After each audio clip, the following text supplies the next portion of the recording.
فرمایا نبی کریم علیہ السلام مومنوں سے ان کی جانوں سے بھی زیادہ قریب ہیں۔ عزیز دوستو،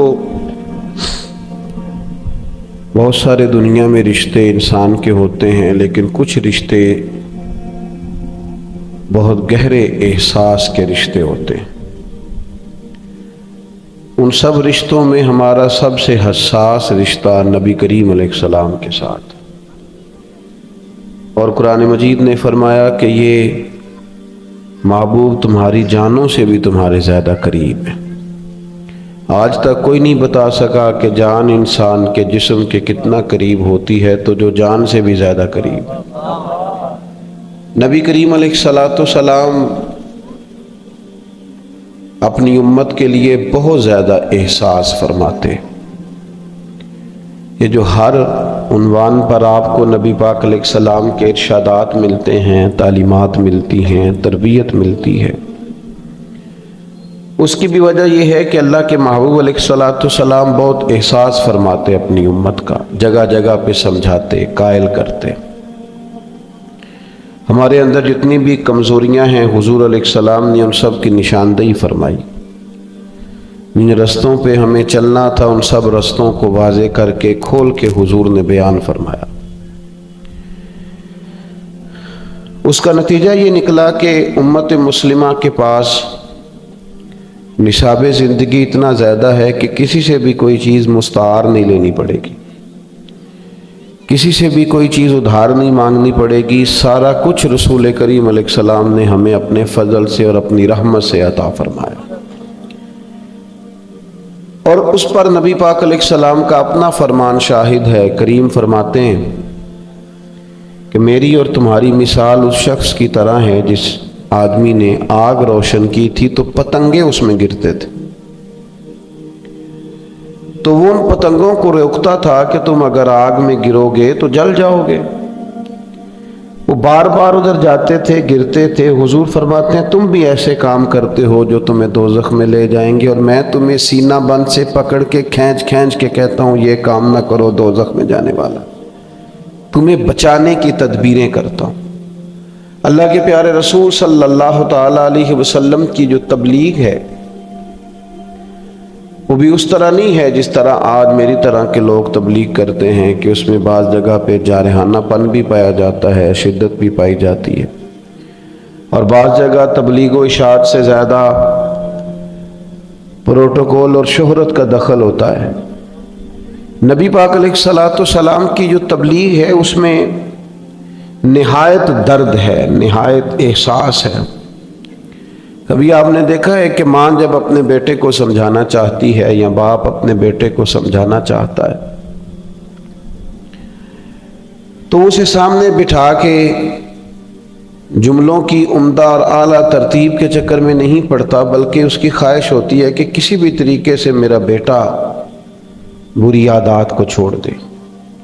اس کے لیے والدہ روتی بھی ہے، گزارش بھی کرتی ہے، سمجھاتی بھی ہے، باپ اس کے لیے بڑی جد و جہد بھی کرتا ہے، اور بیٹے کو یہ بھی بتاتا ہے کہ بیٹا میں نے تو ساری زندگی تیرے نام کر دی، اور میں یہ چاہتا ہوں کہ تو سنور جائے، تیرے اندر تبدیلی آ جائے۔ بڑی کوشش کرتا ہے والد، اور بیٹا اگر وعدہ کر بھی لے کہ ابا جی آج کے بعد شکایت کا موقع نہیں ملے گا، تو پھر بھی وہ مطمئن نہیں ہوتا، بلکہ ہم نے دیکھا ہے کہ وہ رات کو مصلے پہ بیٹھ کے ماں باپ روتے ہیں، یا اللہ ہماری کمائی نہ کہیں ساری چلی جائے، کوشش کرتے ہیں۔ شدت احساس ہے۔ حضور علیہ السلام کا امت کے ساتھ چونکہ بڑا حساس رشتہ ہے، تو تبلیغ دین میں آپ کو شدت احساس ملے گا، شدت احساس۔ حضور علیہ السلام کی خواہش ہے کہ لوگ ایسے کام کریں کہ جنت میں جائیں، لوگ ایسے کام کریں کہ اللہ کا قرب پائیں، میری امت ایسے کام کرے کہ دنیا میں امامت کا فریضہ سر انجام دے، یہ اس طرح کے ہو جائیں کہ ان کا طرز زندگی سب کے لیے مشعل راہ ہو، یہ سب سے کامیاب ترین وقت گزارے۔ اس کے لیے نبی پاک علیہ السلام ارشادات فرماتے، سمجھاتے، قائل کرتے، تبلیغ کرتے، اور پھر رات کو حضور روتے بھی کہ اللہ انہیں ہدایت کا نور عطا فرما، ان کے لیے ساتھ دعا بھی فرماتے۔ آپ حضور علیہ الصلوۃ والسلام کی سیرت مبارکہ کو کبھی دیکھیں تو ایک بات کہنے لگا ہوں، اس پر آپ غور کریں گے تو سیرت میں آپ کو اس کی گواہی ملے گی۔ نبی پاک علیہ السلام نے ہمیشہ یک طرفہ خیر خائی کی بات کی ہے، دو طرفہ نہیں۔ ایسا نہیں کہ میں خیر خائی کروں تو جواب میں پھر سامنے والا بھی خیر خائی کرے، یہ نہیں۔ نبی پاک کی سیرت میں آپ کو یہ ملے گا کہ کریم نے ہمیشہ خیر خائی کی ہے، نبی پاک علیہ السلام نے خیر خائی کی ہے، جواب نہیں مانگا کہ میں کر رہا ہوں تو جواب میں وہ لوگ بھی خیر خائی کریں۔ شدت احساس ایسا ہے کہ صرف مسلمان ہو جائیں، کلمہ پڑھ لیں، دین میں آ جائیں، یہ اپنے اخلاق کو، کردار کو، رویوں کو درست کر لیں، ان کے اندر مثبت تبدیلیاں آ جائیں، بس یہ ایک خواہش ہے۔ آپ دیکھیے جناب واخشی آ گئے کلمہ پڑھنے، حضرت امیر حمزہ رضی اللہ تعالیٰ عنہ کو انہوں نے شہید کیا ہے، اور وہ شہادت اتنی دردناک ہے کہ نبی کریم علیہ السلام نے گویا سب سے زیادہ آنسو ہی شاید اس وقت بہائے ہوں جب حضرت امیر حمزہ کی شہادت ہوئی، اور وہ دردناک ہے۔ ان کو بڑی تکلیف کے ساتھ انہوں نے شہید کیا، اور پھر اذیت اس کے بعد بھی جاری رکھی، تو وہ ایک دردناک پہلو ہے۔ لیکن ایسا شخص آپ کے سامنے آ کے کھڑا ہو جائے جس کی دی ہوئی تکلیف کو آپ نے بڑی شدت سے محسوس کیا ہو، ہمارے ہاں تو معاف کرنے کا مزاج ہی نہیں، طبیعت ہی نہیں۔ وہ 30-40 سال پہلے جب ہماری شادی ہونے لگی تھی تو اس وقت کہیں سسرال والوں نے کوئی ایک بات کر دی تھی، عمر بیت گئی، اب بچے بھی بیائے گئے، پر ہم وہ بات بھولنے کو تیار ہی نہیں۔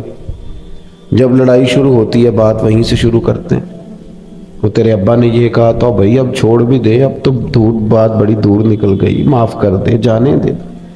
ہم تو ضد پال لیتے ہیں اور اس قدر زیادہ شدت کرتے ہیں کہ وہ کوئی ایسے محسوس ہوتا ہے کہ جیسے کوئی ہم نے کبھی غلطی کی ہی نہیں، تو لہذا سامنے والے نے کیا تو معاف بھی نہیں کریں گے۔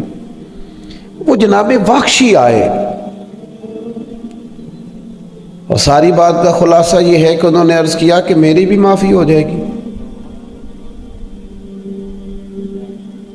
مجھے بھی درگزر کر دیا جائے گا، میں بھی قبول ہو جاؤں گا۔ تو کریم فرمانے لگے تو سچے دل سے کلمہ پڑھ، ہم تمہیں بھی معاف کرنے کو تیار۔ اس لیے کہ وہ جو شدت احساس ہے، شدت احساس، اس کو سمجھیں۔ امت